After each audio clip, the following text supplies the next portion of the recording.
Every night, when your dog falls into deep sleep, something happens in their brain that researchers have now documented, studied, and confirmed with a specificity that should stop you completely. They dream. Not in the vague, uncertain way that was debated for decades. In the specific, measurable, neurologically verified way that leaves very little room for doubt about what is happening inside their sleeping brain. And the research on what they dream about is going to change the way you watch your dog sleep forever. Welcome to Canine Mind. Subscribe now. There's a lot more where this came from. Today we're covering the documented science of canine dreaming. What happens in your dog's brain during sleep? What the research tells us they are dreaming about. Why the size of your dog affects how often and how intensely they dream. What the twitching, the whimpering, the running paws, and the soft vocalizations during sleep actually mean. And what the most significant finding in this area of research tells us about the specific content of your dog's dreams and the role you play in them. But before we get into what they dream about, you need to understand what dreaming actually is. Because without this foundation, the research won't carry the weight it deserves. Dreaming occurs during a specific stage of sleep called REM sleep. REM stands for rapid eye movement, and it is the stage of sleep during which the brain is most active, processing and consolidating the experiences of the waking day. In humans, REM sleep is when the most vivid and emotionally significant dreams occur. It is the brain's nightly processing session, the time when experiences are sorted, emotions are integrated, and memories are consolidated into long-term storage. For decades, scientists assumed REM sleep and the dreaming that accompanies it was a uniquely or primarily human phenomenon. Then they looked more carefully at other mammals. And what they found changed everything. The structure of dog sleep. Research into canine sleep architecture has established that dogs cycle through the same sleep stages that humans do. Light sleep, deep sleep, and REM sleep, with the characteristic rapid eye movements, muscle twitches, and altered breathing patterns that define this stage in humans appearing with the same regularity in dogs. The electroencephalogram patterns recorded from sleeping dogs during REM sleep are structurally similar to those recorded from sleeping humans during the same stage. This is not a rough approximation. The similarity is precise enough that researchers studying canine sleep have been able to identify the REM stage in dogs with the same confidence and clarity that they identify it in human sleep studies. Your dog enters REM sleep. Their brain becomes active in the specific way that dreaming brains become active. And something is happening in there. The question researchers turned to next was the one that matters most. What? What the rat research tells us. The foundational research that cracked open our understanding of animal dream content came not from dogs but from rats. In a landmark series of experiments at MIT, neuroscientist Matthew Wilson and his colleagues implanted electrodes in the hippocampus of rats, the brain region most centrally involved in memory formation and spatial navigation. They recorded the specific pattern of neural firing that each rat produced while running a maze during the day. Then they recorded the neural activity of the same rats during REM sleep that night. What they found was extraordinary.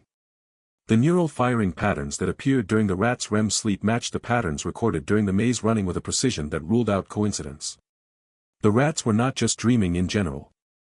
They were replaying specific experiences from their waking day with enough detail that the researchers could identify, from the neural patterns alone, where in the maze the rat was dreaming about being.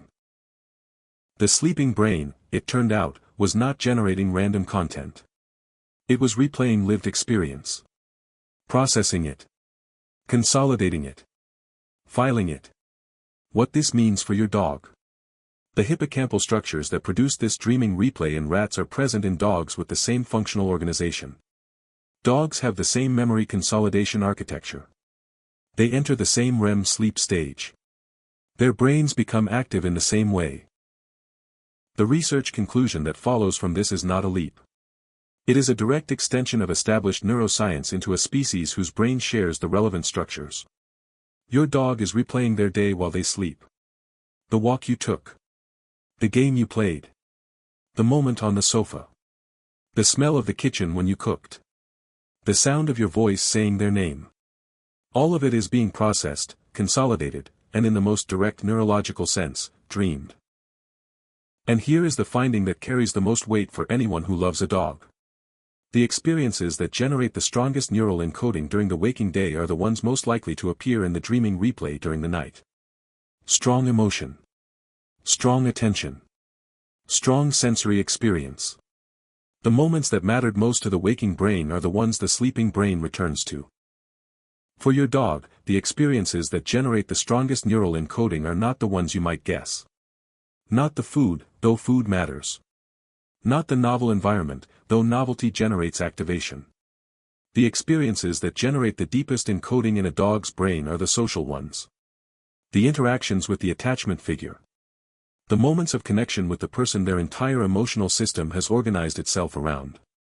You. What the twitching means. During REM sleep, the brain sends motor signals. In humans, a system called REM autonomia normally paralyzes the major muscle groups during dreaming, preventing us from physically acting out our dreams.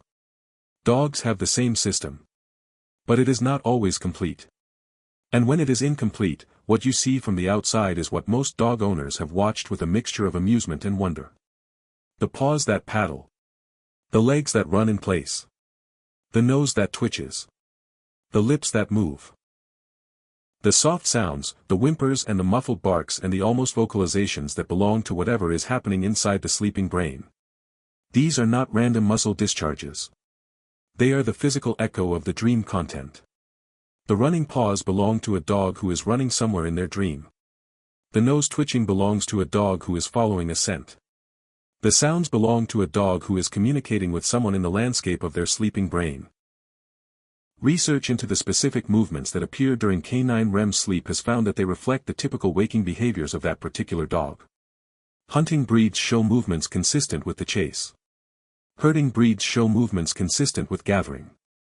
And companion dogs, the dogs whose primary waking activity is being with their person, show movements consistent with the social interactions that define their days. How size affects dreaming. One of the most specific and practically observable findings in canine sleep research involves the relationship between body size and dreaming frequency. Small dogs dream more often than large dogs.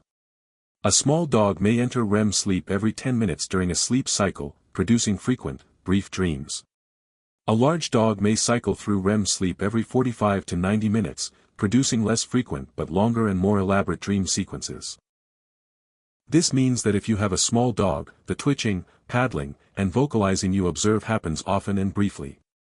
If you have a large dog, it happens less frequently, but when it does, the dream sequence that produces it is longer and more developed. The large dog lying still for 40 minutes and then suddenly running in place for 30 seconds is not having a random muscle event. They are at the peak of a long, elaborate dream that has been building in their sleeping brain for the better part of an hour. What puppies and older dogs dream about. Age affects dreaming in specific ways that researchers have documented. Puppies dream more frequently and more intensely than adult dogs. This is understood to reflect the enormous volume of new experience that a puppy's brain is processing every day. Every smell, every face, every texture, every social interaction is new information that the sleeping brain must sort, file, and integrate. The dreaming is the processing, and there is a great deal to process. Older dogs also show increased dreaming activity compared to middle-aged dogs. The understanding here is less complete, but researchers hypothesize that older dogs may spend more time in memory consolidation during sleep, revisiting and reinforcing the stored experiences of their long lives.